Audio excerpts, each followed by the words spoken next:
Welcome back, everybody, for another episode of our podcast here at Cyber Traders. Welcome. It looks like we have our first time guest here. Really looking forward. We're having Rob Roy here, a PGA golfer, AK now new trader, and we'd like to pick his brain out a little bit because it's amazing. You know what, Rob? Like I've trained a lot of professional athletes over the years.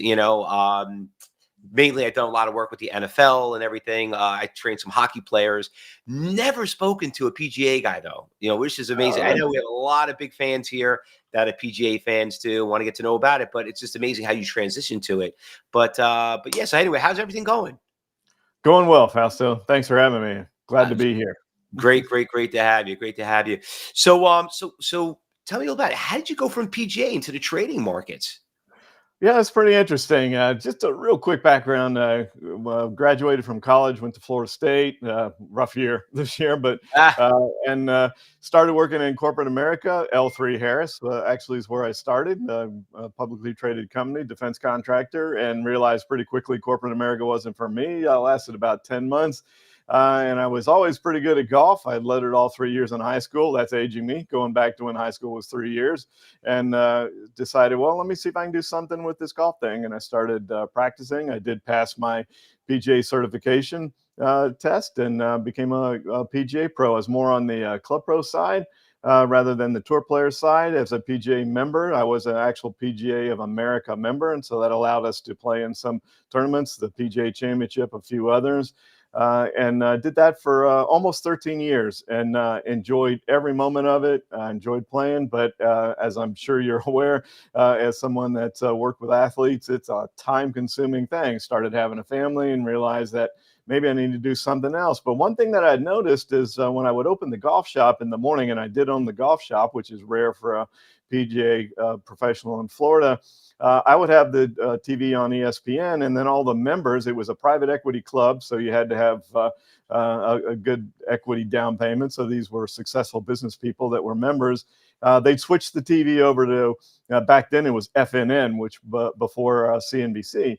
And so I started thinking, all these successful people really interested in what's going on in the markets, and that created an interest in the markets when I decided that, it's time to do something that gave me more free time than the PGA career. I got interested in the world of finance. I got my securities license, insurance license, mortgage license, did everything to become I actually passed the CFP course.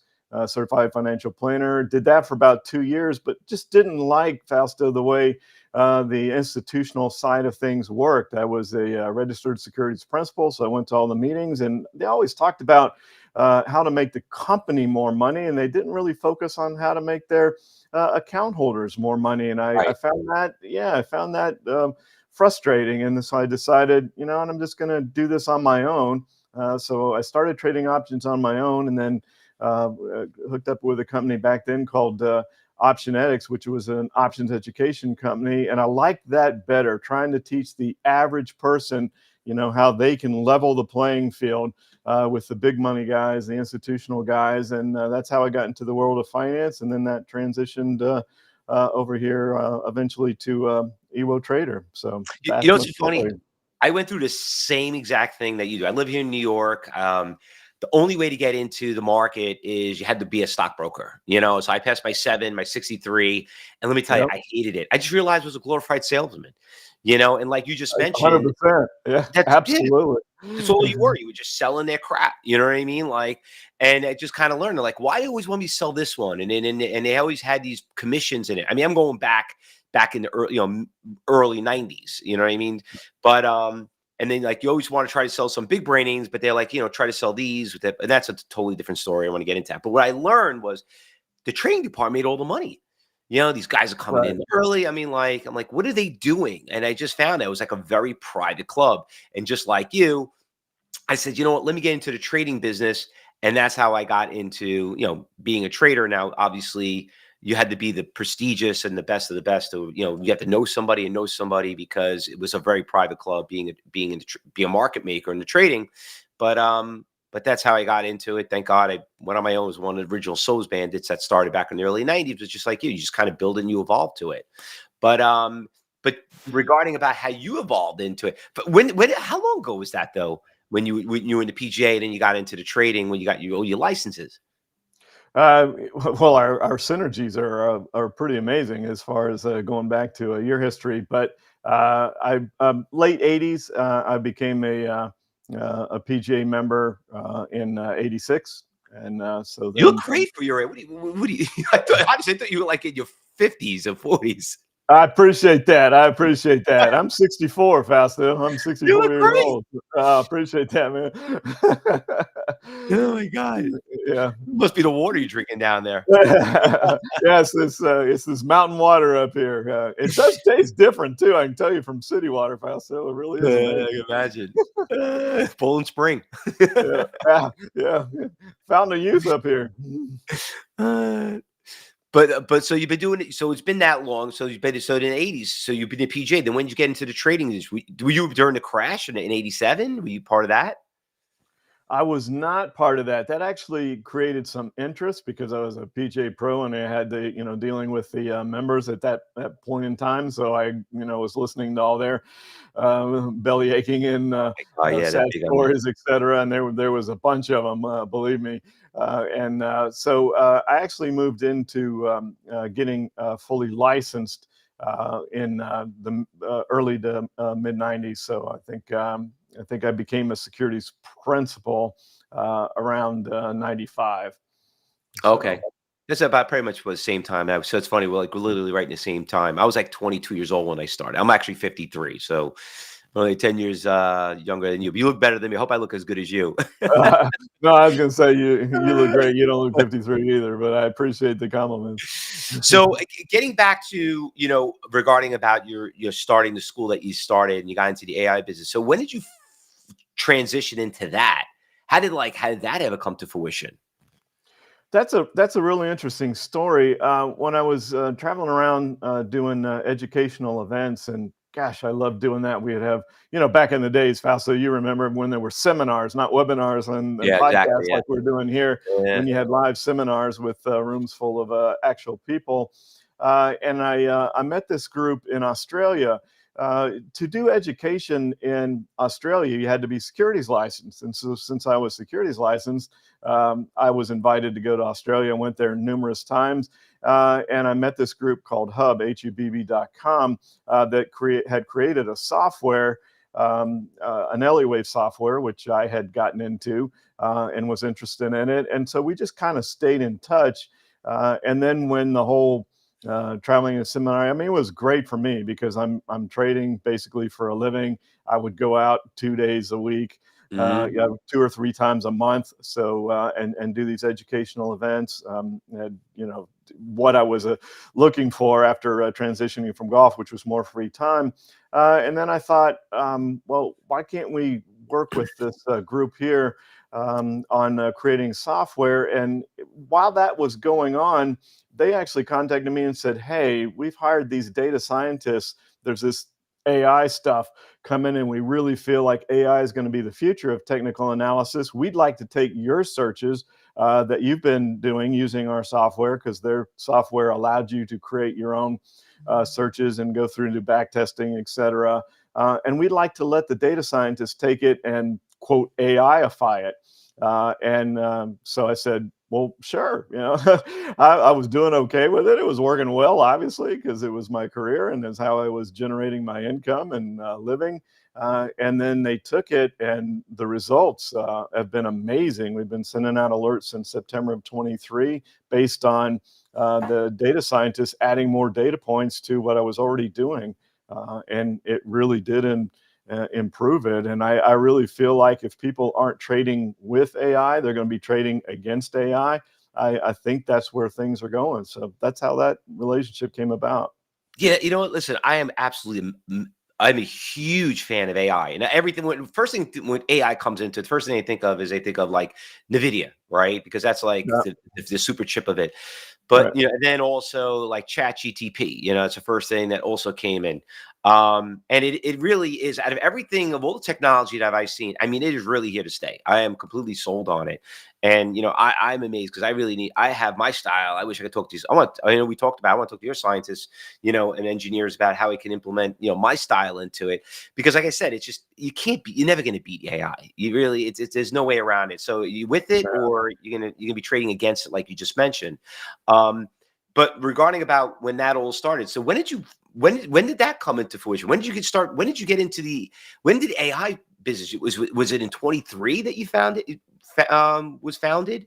Well, that's when we actually started sending out alerts. So we Alert. actually back in 2020 started initially having conversations and kind of fine tuning it. I sent them my searches. Their data scientists started, and they back tested over 20 years of data, every single signal that would have come out. So we spent some time going through the R&D part of it, and started initially trading it in 2021, and then in September of 23 started sending out actual alerts to subscribers to it. So I don't think anyone really realized that AI has been around that long. I mean, like I'm thinking about when AI technically came out was when NVIDIA took off and ChatGPT came around. But you were doing this way before then, from what it sounds.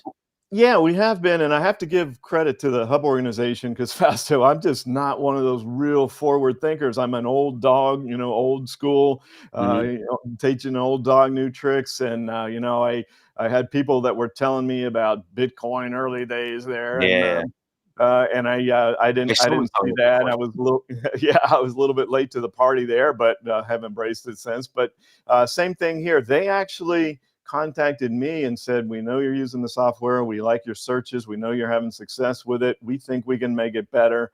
And for once in my life, I had some sort of forward vision of, yeah, I think this is where things are going, and so I agreed to work with them, and that's how it came about. So it was one of my better decisions that I've made. But Fausto, I've had a great life. I've had two careers that I've totally loved: golf and trading, and I know you're interested in golf as well. But the interesting thing, the similarities that I think is when you play golf, even if you're a member of a club and play the same course every single day, every round's different, right? Because you're going to be in Yeah. different spots, every shot's different. And the same thing with the markets. You can trade the same system, but the markets are different, and stocks are different, and so there's always something interesting. It keeps me interested. And now I've gotten to the point where I'm an oddball. I don't really like it when the market closes on Friday. Everybody looks for Friday afternoon and enjoy the weekends. I more enjoy Monday through Friday because I really love the markets. You know what I hate more than anything about the when market closes? On holidays. I hate Oh holidays. yeah, It screws everything up, because if it's a Friday, let's say it is like Veteran Days coming up. I mean, God bless. I love our veterans and we appreciate you. But you know what? You're going to screw the market up because it's on Monday. That means everybody's going to take off on Friday, and then we're going to show up late on Monday, Tuesday. So it's like it's not a day off. It's like 2 days. But that's my whole thing. I hate holidays, but oh, with you there, Fausto. but regarding like the AI stuff, so everything that you're doing. So listen, I'm really interested. I know the listeners here want to know so much about it and understand what is those alerts you're talking about. So maybe what you could do is maybe you could share your screen really quick and kind of show Sure. your screen and show us exactly what you're talking about. Because I'm like, this is something so unique to me. I have so many gurus that come on here talking about charts, talking about software, like what. I've never seen the AI, like I just 2 weeks ago, I do a lot of presentations for NASDAQ and I teach, order flow and how to read, their book, book viewer and Intel was there and Adobe. And there's another one that's coming up in 2 weeks and they talk about AI and everything else, but they don't really talk too much about the trading part of it. So show us a little bit about how you're implementing it in there, because like I said, I'm all ears. Okay. Yeah, sounds good. Move over to sharing the screen here, and I'll show just a little bit about it. And I think people will find it a bit interesting. So, can we see that now? I see a PowerPoint. Yeah. Yeah. So, talking about performance, and I just thought we'd jump right to that just to see what That's, Fausto, if somebody would have told me that they had a system that was right 86% of the time, you've been around, we would say, baloney. There's nothing that works that way, but it does. But notice the average trade ROI is 27%. So what they're doing is they took what my system was and they said, we're going to take a chunk out of it. Nobody gets in at the bottom and out at the top. But if you can take a chunk out of the middle, that's where it works. So in general terms, we've been doing it, as I said, since September 23. Haven't had a losing month yet. Not going to say we're never going to have one, but we haven't had one yet. And if you started with a hypothetical account, this is not compounded results. Back in September 23, 5,000 would be 14,000 now if you followed every one of the alerts that came out. And it is based on Elliott Wave. And I know people have different opinions on Elliott Wave, but the thing that I had noticed was when you talk about Elliott Wave, all the Elliott Wave people agree that wave 3 is the strongest wave. But if you go out on the internet and you look, the education is trade the wave 5. It's a 5-wave pattern. You look on the internet, you see 5 waves and then 3 corrective waves.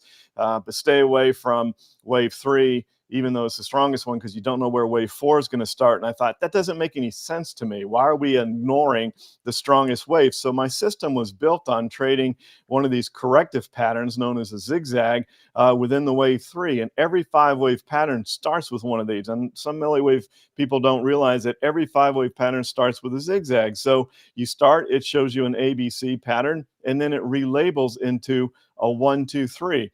And that's what I was wanting to trade. And that's what I was trading. That's what I was doing. And so the data scientist said, well, why can't we take this and add all these AI data points, which was way more involved than what I was already doing, and make it better. And so now it gives you 2 opportunities within a 5-wave pattern. So you can trade that wave 3 with the zigzag, and then you can go back to the old school way of waiting till wave 1, 2, 3, and 4 are done, and you can have another opportunity in wave 5 if you want to do that. So basically what they told me is, forget this whole technical stuff on price charts, get away from that. And this is what the AI guys said. They look for price volume indicator, bench point, mark comparisons. I'm trying to go fast here, Fausto, because there's a lot of stuff. But all these things that you see here are stuff that the average person would look at and say, I can get that on my own. And it's true. We're looking at your PowerPoint, though. We're not looking at your software. Yeah. No, okay. Just the different parts to the algorithm. I think an average person can say, I don't need AI, I can find these on my own. But if you have the computing power to go through, if you have the time to go through those, but those are just the general ones. Then they started doing these things. And Fausto, I'm a visual learner. Everybody learns differently, and they started talking to me about the fact that they're using regression, clustering, random forest, ensemble, and neural networks. The only one I was familiar with was neural networks, which is where you give AI a situation or a problem to solve and let the AI solve it.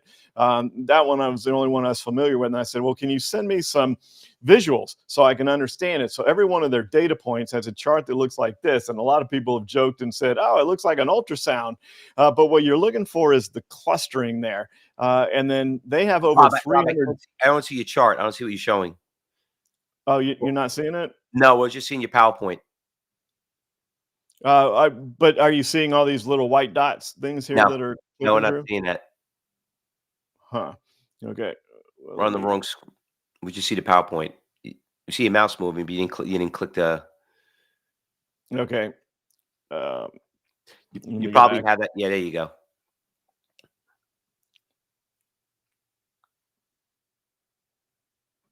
Let's see if we can try it again.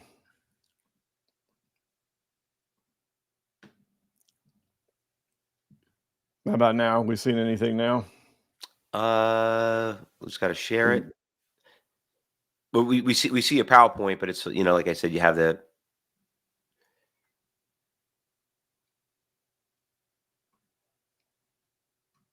Okay. Are we seeing using AI at the rate of trading setups? Okay. And then now a black screen with a bunch of white dots on it? Nothing. Huh. Wonder why that's not coming through. So this screen's coming through. You probably, if you click on slideshow on your main slideshow platform. Okay. See up on top? It says slideshow. Just click on that. It says slideshow. Keep going to the right. Okay. Yeah, right there. Click on that. No, the slideshow right there. Click on slideshow. We just where you have like the little tabs up on top. Yep. Yeah, click on slideshow. Yeah, right there. Okay. On the bottom right, you see those little boxes right there. I think it's like the fourth one. If you click on that, then that should be open within the same screen. Is it opening on a different window? Yeah, it seems to be. Yeah, you probably have this set up right, but it's fine. If you just click on the left-hand side, you could probably just show us, so you know on what slide you're on, and you Okay. just work right through this one. Yeah. Well, basically, it's not that big of a deal. Like what it does Yeah. is it goes through and it shows every one of the coding pictures there, and what we're looking for is the clustering. It almost looks like the dot plot from the Fed's dot plot thing that they have, Mhm.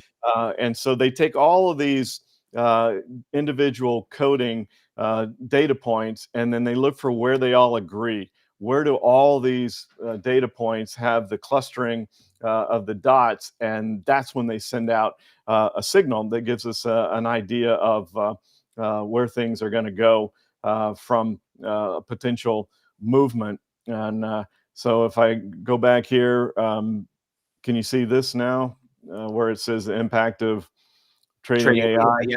Yep. Okay.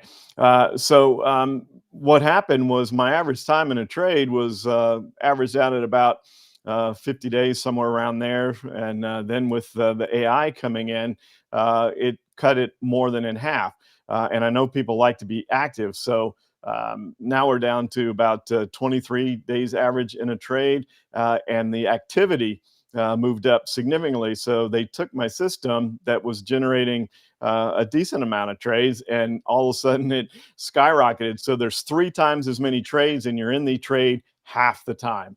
And that's generally a synopsis of what happened, and a set a new personal best of 19 trades that were winners in a row. This is what it looks like on our website, ewotrader.com. Every single alert that goes out has a screen like this, and you can see it's impulse strategy AI. So that was basically my directional strategy. That's now AI, and 19 winners in a row is pretty impressive. It was far and away the best run that I've had. So we feel like we're in the forefront here, Fausto, with where things are going to go. And when we show these, we actually show these aren't hypotheticals or back tests. These are actual live alerts that are sent out to our subscribers, and we post the fill prices that we know our subscribers achieved. So none of this is just made up hypothetical stuff. So in a nutshell, that's what the AI has been able to achieve. And gosh, I got to tell you, it's exciting, Fausto. It's got me for someone that's been around as long as I have, and you as well. It's just re-energized the idea of trading. Now, So in general the terms, that's what's well, the going on. AI with your alert service, is this like basically like, is it just a subscription where you already know what to look for and you already programmed the AI, or could somebody actually work with the AI and be able to say, "Hey, I'm looking for could AI help me do this and do that?" And be able Awesome. Awesome question, Fausto, because we have both. At ewotrader.com, we do have a subscription service where I take these signals, and just a point for everyone to know, the data scientists obviously realize the power of this, and so they don't share the intellectual property. They send me the signals that are generated from the AI. And then I discern them from there, create the options trade, and send that out as an alert to the subscribers at Ewo Trader. However, if an individual wanted to go to hubb.com, Hubb.com, they could get the software for free. It has free Elliott Wave, free live charts, etc. And then there's a premium subscription if they themselves want to get the AI signals. So they can take the AI signals, create their own option trades, create their own risk management strategy, etc. if they want to, or they can let me do it for them. So basically, that's the two different things. So your question was awesome, and the answer is both. They could do either one. So it's ewotrader.com or it's Hubb.com. And then I wanted to You'll post that show link that. in the trading room for everybody to read. I'm sorry? We posted a link right there. So if you're interested, there's the link right there. There's the phone number. That's how you access it, that offer at Hubb.com.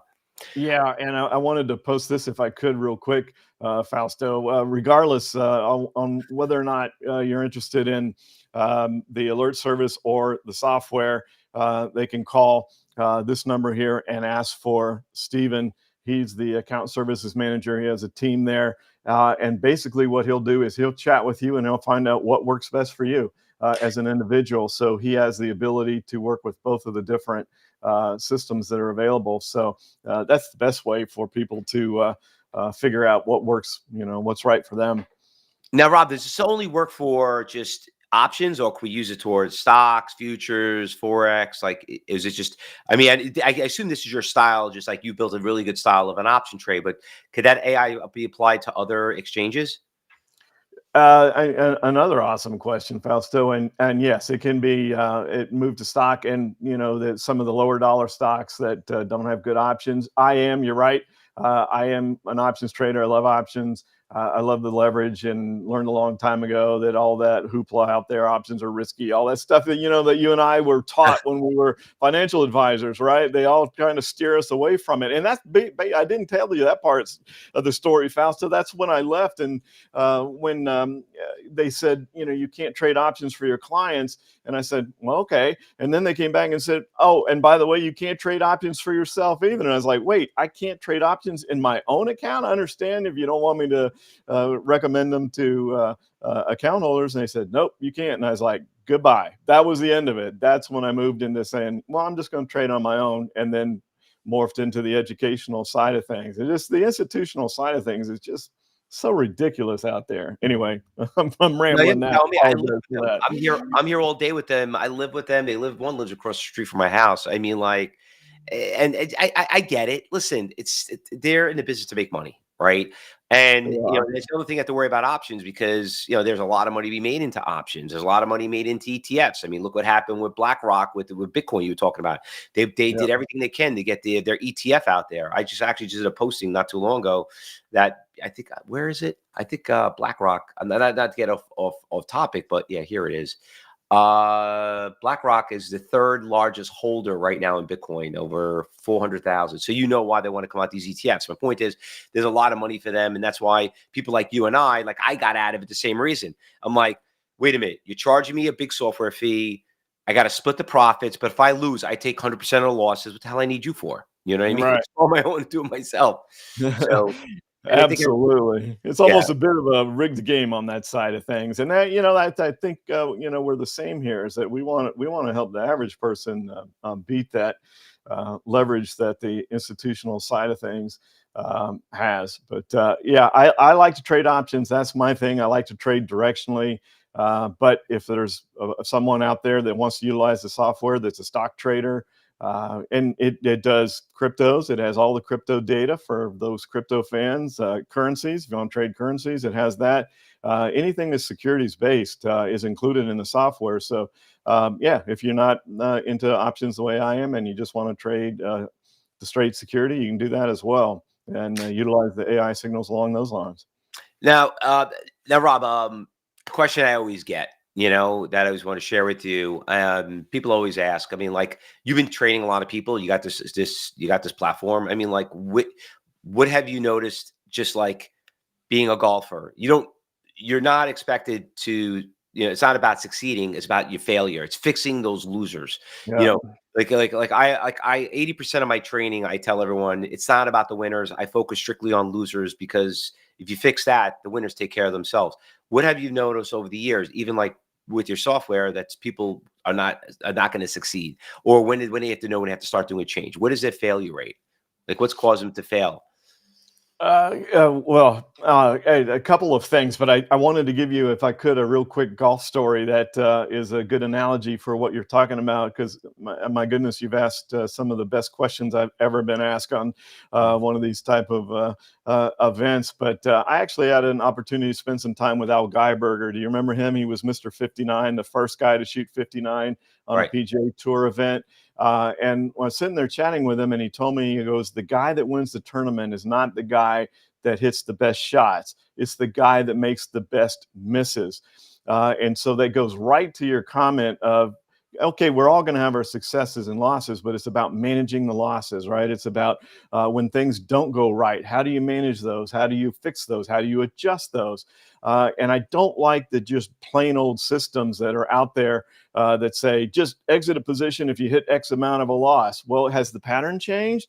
Right. Because if you're trading options and you're long options, time decay is going to be an issue. And so you may go into a little bit of a drawdown while you wait for the pattern to play out. Or is this a position that you do need to close and take your loss and move on? Because there's going to be losers. Nobody's right all the time. Nothing is 100% right. And that's really where the key to success comes from, right? Fausto, it's managing the losers and making the proper adjustments and knowing when to exit, and not just having some blanket system that's taught out there on exiting. I call that death by 1,000 cuts. If you have just a system, okay, if it hits X amount of loss, some say 20%, some say 30. If you just keep doing that, then all you're doing is slowly bleeding your account out. So you are right on. That's the key, is managing the drawdowns, or when things go wrong, knowing when to exit and when to hang in there. And that's where the experience comes in.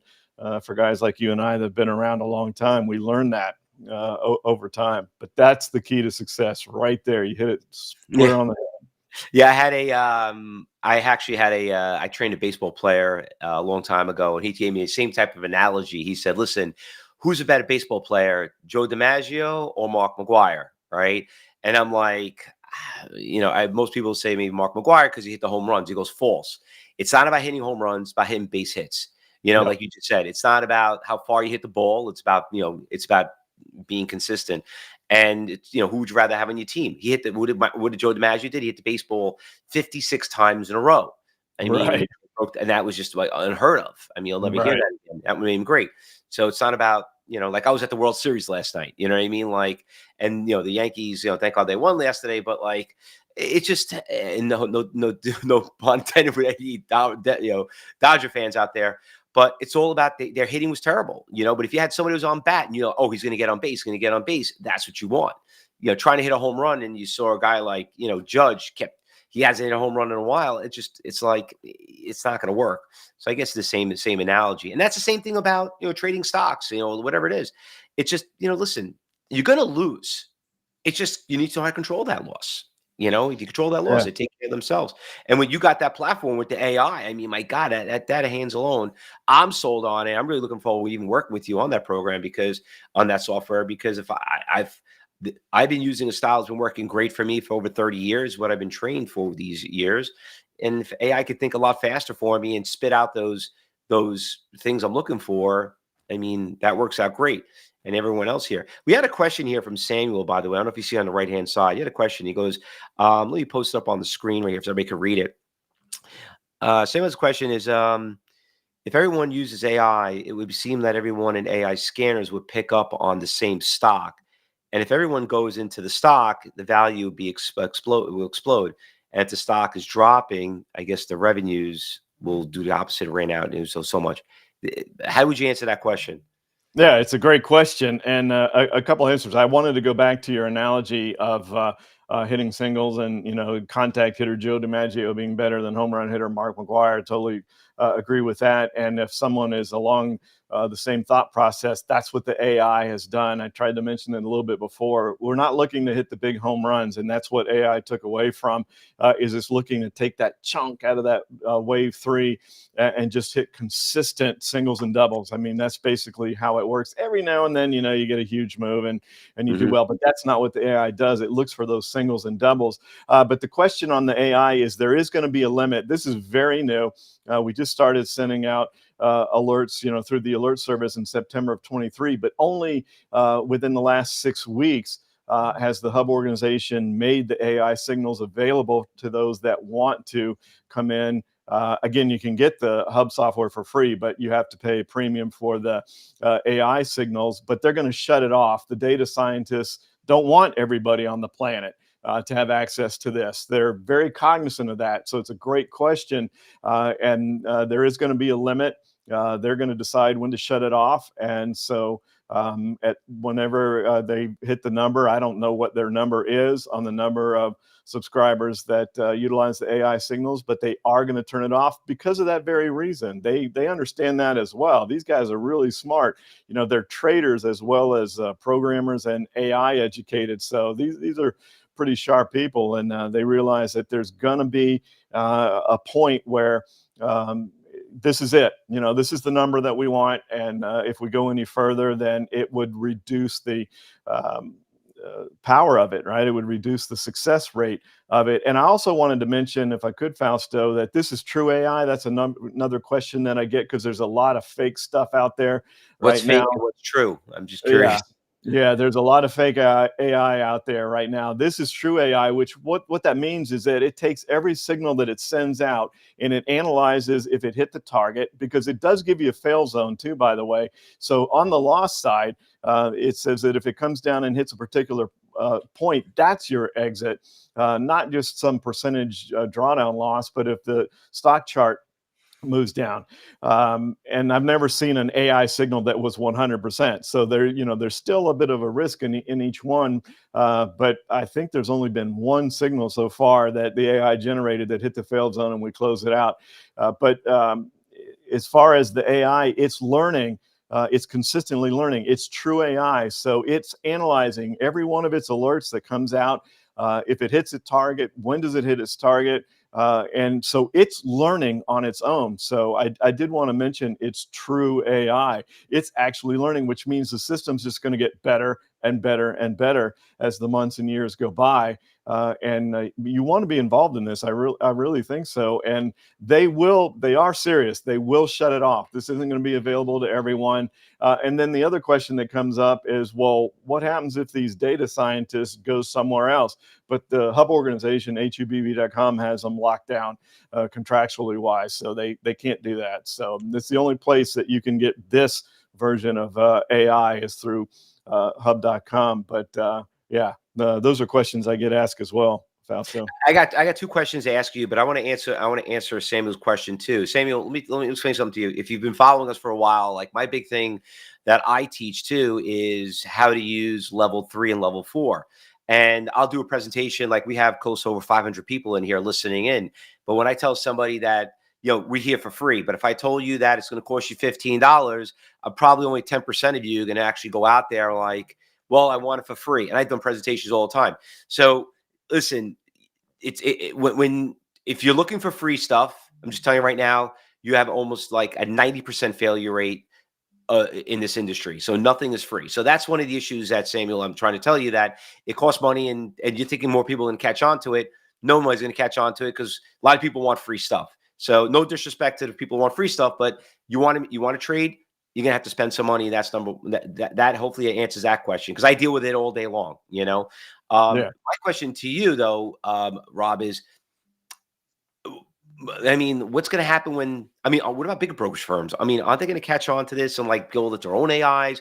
Citibank, BlackRock, Goldman Sachs, Morgan Stanley.